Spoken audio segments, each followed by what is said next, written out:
القانون 12. الخوف من الجنس. أنا سمير، شاب في عمر 30 ولا أملك خبرة بالجنس. في أول محاولة جنسية مع شريكتي لاحظت أن الانتصاب جيد وقت المداعبة، لكن عند وقت العلاج بحثت عن العازل الذكري وكان غير مريح الملبس، والمزلق الحميمي كان في دورة المياه. وهنا توترت وبدأت قوة الانتصاب تنخفض، فزاد خوفي من عدم قدرتي على العلاج، وهذا ما حصل بالفعل. شريكتي كانت مستاءة وصمتت وذهبت للنوم. شعرت بالعار والنقص، وفي محاولتي الثانية كنت قلقا منذ البداية من النتيجة، ورغم أخذي لجرعة دواء مقوٍ لكن العلاج لم يحصل، وشريكتي طلبت مني البعد عنها حتى تحل المشكلة. مرت شهور وأنا أبحث عن حل، والعلاقة تسوء، وحياتي أصبحت جحيما، وسيطر علي الاكتئاب. المؤلم أنني إذا مارست العادة السرية يكون الانتصاب والقذف والنشوة طبيعية. ماذا أفعل؟ وكيف أتشافى؟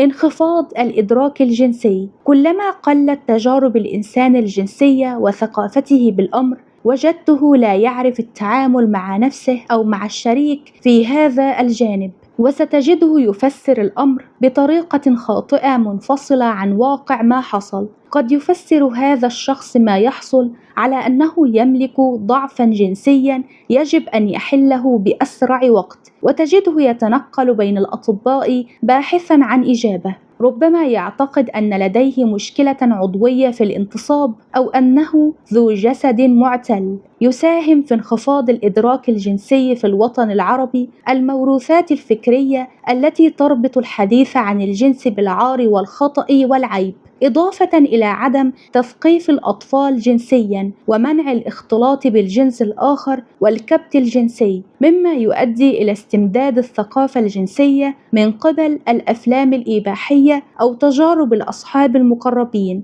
التي غالبًا ما تعطي صورة مشوهة لماهية الجنس. التجهيز الكامل لعملية الجنس قبل حدوثها ضرورة، من نظافة شخصية ووضع الأدوات اللازمة من مزلق أو عازل أو علكة في مناطق قريبة واضحة لتسهيل الأمر. ومن الأفضل تجربة العازل والمزلق وحدك وانتقاء ما يناسبك قبل حدوث العملية. مفاهيم جنسية أساسية. الجنس يبدأ في العقل، وهو وثيق الارتباط بالمتعة واللذة، لكن إذا أصبحت تربطه بالخوف من الآداء أو القدرة على الانتصاب أو العلاج ستفقد الرغبة الجنسية والمتعة، يحل محلها الخوف والقلق، وتنفصل عن الشريك، ويصبح شغلك الشاغل أن تحافظ على الانتصاب أو تقوم بالعلاج. الجنس عملية بيولوجية، الحيوان يقوم بها أيضا، ولهذا فلا رابط لها بالرجولة أو النقص الذاتي. الحوار الجنسي الواعي بين الشريكين ضرورة، ومعاملة الجنس كمنطقة رمادية محرجة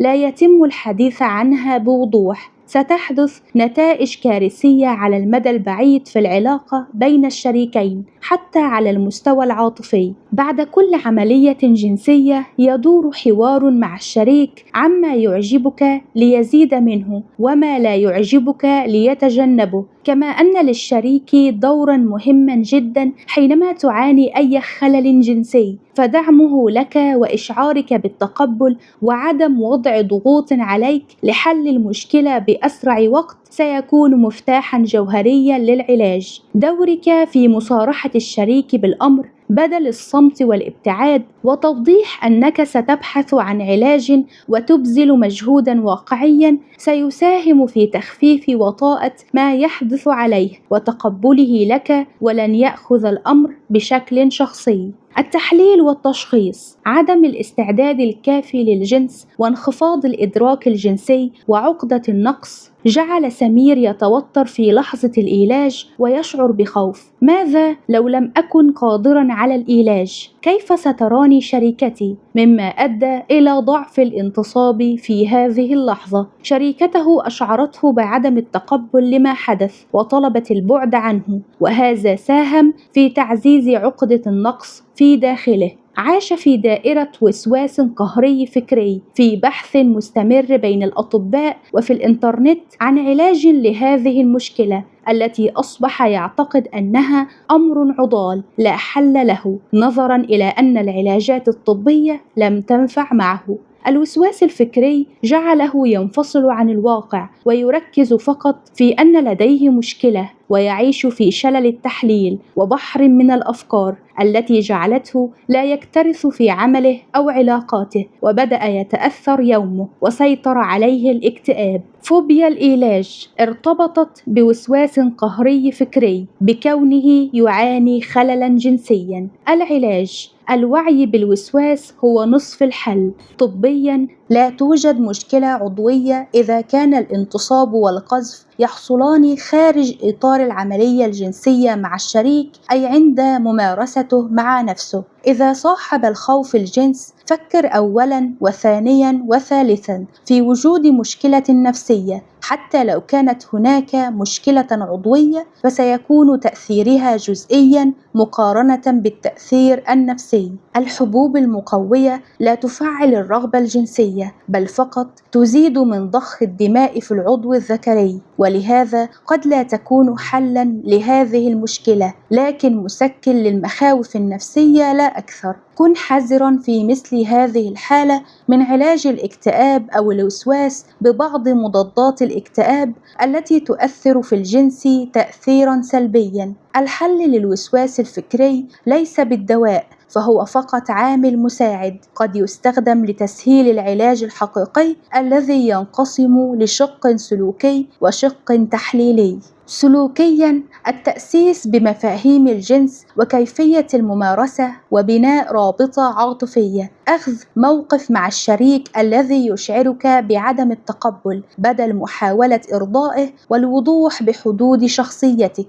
التركيز على واقع ممارسة الجنس للمتعة دون نتائج ولا توقعات، فكلما ركزت على تحقيق نتيجة ما ازداد خوفك من عدم تحققها. التوقف عن البحث في العيادات عن الطبيب العبقري الذي سيشفيك بعد مرورك على أكثر من مختص، لأن المعضلة نفسية ليست طبية. إذا أخفضت من قيمة الأمر وركزت على تطوير شتى جوانب حياتك، ستجد الأمر تدريجيا يتلاشى، لأنه في النهاية واقع وهمي مرتبط بالوسواس، فأنت لا تعاني مشكلة حقيقية. تحليليا: تفريغ الكبت المرتبط بما يحدث مع مختص وفهم أبعاد الوسواس القهري الفكري. معالجة جذور الخوف التي ترتبط بطفولتك وفهم نفسك وزيادة الثقة. أمثلة لحالات مشابهة: رغم أنني لم أستطع الممارسة مع شريكتي، لكنني حين دخلت في علاقة عابرة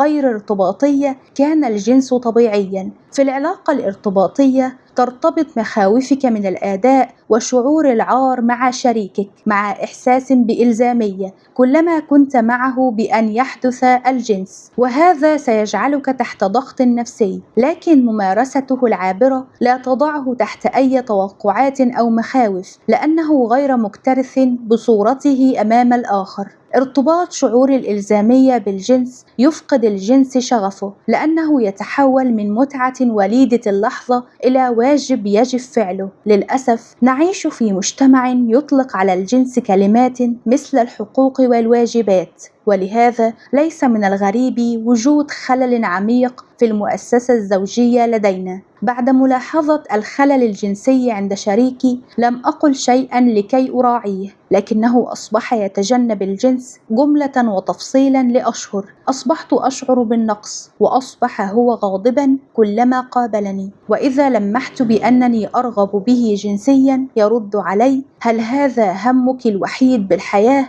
في هذه الحالة تعاني الفتاة عقدة استحقاق، فتنازلها عن جانب أساسي بالعلاقة وعدم وضوح حدودها الشخصية بأنها لا تقبل بأن يكون الجنس بلا حوار وتفاهم، لأنها تعرف قيمة نفسها. لن ترضى بحياة يتم تجنب المشكلة فيها بدلاً من مواجهتها بشكل مباشر. يجب عليها الحديث معه وتوضيح أنها تتقبل الخلل، لكن لا تتقبل التهميش للمشكلة المشكلة ولرغباتها وعدم العمل على الإصلاح والعلاج. الشريك الذي يتجنب الحديث عن الجنس لأشهر هو أناني ولم يفكر سوى في نفسه، ولأنه يكبت مشاعره بالعار الجنسي يسقطها عليها بالغضب والانفعال والإهانة وتسخيف مشاعرها. أن تعترف هي برغبتها الجنسية هذا أمر طبيعي، ويجب ألا تشعر أي امرأة من الحرج لأنها تحمل مشاعر جنسية، فالجنس أمر صحي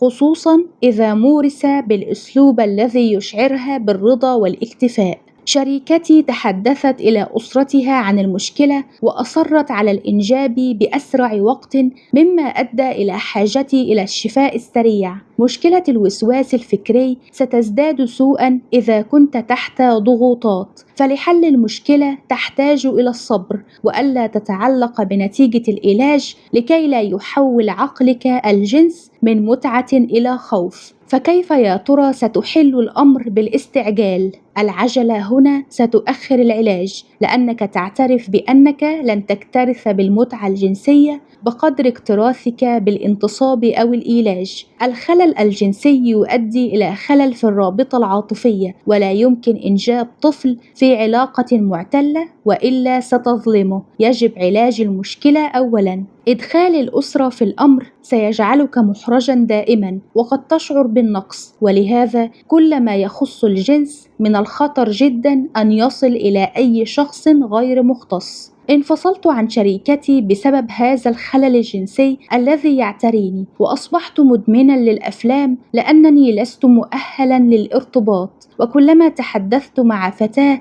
أجد نفسي أعزز لذاتي بقدراتي الجنسية. الهروب بالأفلام الإباحية سيؤكد لعقلك مشاعرك بالنقص، وسيجعلك لا واعياً تعزز لنفسك أمام الفتاة التي تحدثها بسبب هذا النقص الذي تعيشه. أن تواجه نفسك هو حق عليك، وإلا ستعيش في تخبط عاطفي وجنسي. أصبحت بعد الانفصال لا أدخل إلا في علاقات عابرة وأخاف الحب. هروبك بالعلاقات العابرة لخوفك اللاواعي من أن تكتشف ويظهر ضعفك، ولكن هذا لأنك لا تعرف القيمة المضافة من شريك حقيقي تعيش معه بوضوح وصدق وبلا تحايل وبقابلية للجرح. إلى متى يا ترى ستهرب من الألم؟ ومنذ متى كان الهروب حلاً يا صديقي؟ شخصياً أرى أن الحوار الجنسي الواعي جعل علاقتي بشريكتي ملؤها التقبل والتنوع والتطوير، وساهم بشكل جذري في فهمي لشريكتي ولاحتياجاتها. يؤلمني حال بعض رجال العرب من الجانب الجنسي، ارتباط قيمتهم الذاتية بأدائهم الجنسي وعدم معرفتهم لأساسيات الجنس الثنائي مع شريك. ازدواجية وجودهم مع زوجة قد لا يرغبون بها جنسيا ويحرجونها إذا طلبت الجنس بوضوح، وعلاقتهم الجانبية بعشيقة